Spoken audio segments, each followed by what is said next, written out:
معزز سامعین، حضرت نوح علیہ السلام 950 برس تک اپنی قوم کو خدا کا پیغام سناتے رہے، مگر ان کی بد نصیب قوم ایمان نہیں لائی، بلکہ طرح طرح سے آپ کی تحقیر و تذلیل کرتی رہی اور قسم قسم کی اذیتوں اور تکلیفوں سے آپ کو ستاتی رہی، یہاں تک کہ کئی بار ان ظالموں نے آپ کو اس قدر زد و کوب کیا کہ آپ کو مردہ خیال کر کے کپڑوں میں لپیٹ کر مکان میں ڈال دیا، مگر آپ پھر مکان سے نکل کر دین کی تبلیغ فرمانے لگے۔ اسی طرح بارہا آپ کا گلا گھونٹتے رہے،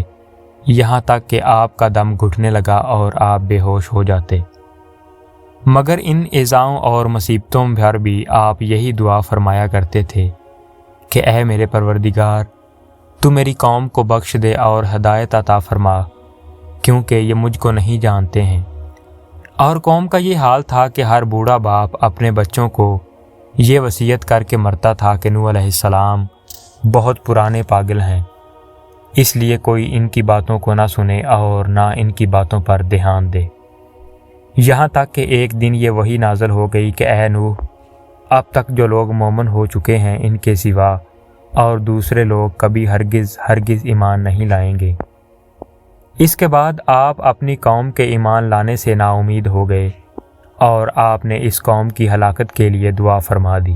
اور اللہ تعالیٰ نے آپ کو حکم دیا کہ آپ ایک کشتی تیار کریں۔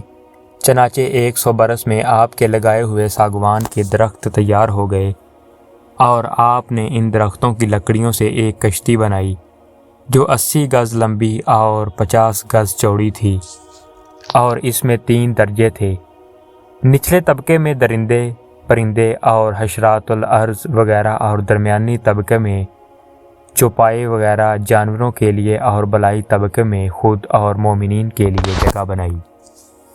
اسی طرح یہ شاندار کشتی آپ نے بنائی، اور 100 برس کی مدت میں یہ تاریخی کشتی بن کر تیار ہوئی،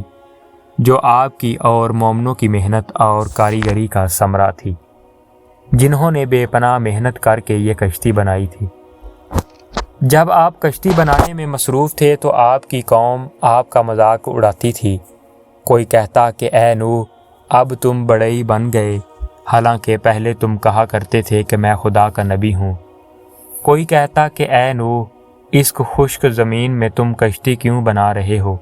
کیا تمہاری عقل ماری گئی ہے؟ غرض طرح طرح کا تمسخر و استہزاء کرتے اور قسم قسم کی تانا بازیاں اور بد زبانیاں کرتے رہتے تھے، اور آپ ان کے جواب میں یہی فرماتے تھے کہ آج تم ہم سے مذاق کرتے ہو، لیکن مت گھبراؤ، جب خدا کا عذاب بصورت طوفان آ جائے گا تو ہم تمہارا مذاق اڑائیں گے۔ معزز سامعین، جب طوفان آ گیا تو آپ نے کشتی میں درندوں چرندوں اور پرندوں اور قسم قسم کے حشرات الارض کا ایک ایک جوڑا نر و مادہ سوار کرا دیا، اور خود آپ اور آپ کے 3 فرزند یعنی حام، سام اور یافس، اور ان تینوں کی بیویاں اور آپ کی مومنہ بیوی، اور 72 مومنین مردوں عورتوں، کل 80 انسان کشتی میں سوار ہو گئے، اور آپ کی ایک بیوی والا جو کافرہ تھی، اور آپ کا ایک لڑکا جس کا نام کنان تھا، یہ دونوں کشتی میں سوار نہیں ہوئے اور طوفان میں غرق ہو گئے۔ روایت ہے کہ جب سانپ اور بچھو کشتی میں سوار ہونے لگے تو آپ نے ان دونوں کو روک دیا، تو ان دونوں نے کہا کہ اے اللہ کے نبی،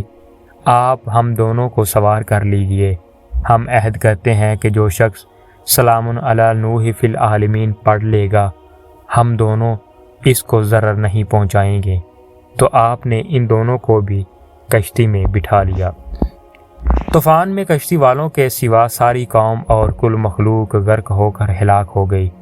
اور آپ کی کشتی جودی پہاڑ پر جا کر ٹھہر گئی، اور طوفان ختم ہونے کے بعد آپ ماہا کشتی والوں کے زمین پر اتر پڑے، اور آپ کی نسل میں بے پناہ برکت ہوئی کہ آپ کی اولاد تمام روئے زمین پر پھیل کر آباد ہو گئی، اسی لیے آپ کا لقب آدم ثانی ہے۔ قرآن مجید میں خداوند عز و جل نے اس واقعہ کو ان الفاظ میں بیان فرمایا ہے، جس کا ترجمہ کچھ یوں ہے: